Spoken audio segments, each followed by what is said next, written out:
Со несогласување околу тоа колку време треба да трае расправата, започна седницата во грчкиот парламент по доставеното барање на опозицијската Нова демократија за гласање на недоврба на владата на Алексис Ципрас.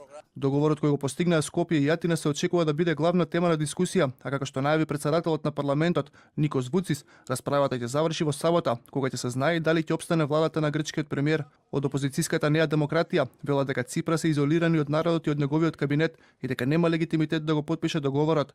Според одговорниот за надворешна политика во партијата, Јоргос Кумуцакос, грчката влада барала аргументи кои што се во корист не на Греција, туку како што вели на другата страна. Овој договор во целина е истиот договор што ја материјализира содржината на името Илинденска Македонија. Го сменивте насловот, но го оставивте останатото. Овој договор беше готов, прилагоден на името Илинденска Македонија, најиридентистичко име во историјата на преговорите.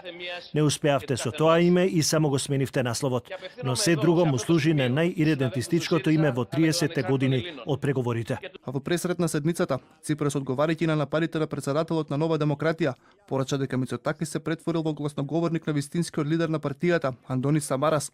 Премиерот на Греција го обвини Самарас дека и тој сноси дел од одговорноста за проблемот со името.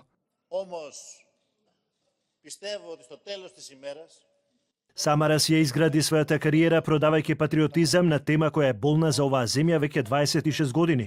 Затоа е добре дојдено барањето кое го поднесе опозицијата. Ова е вистинска можност да разговараме отворено и со имиња кој што дал и кога се случило тоа.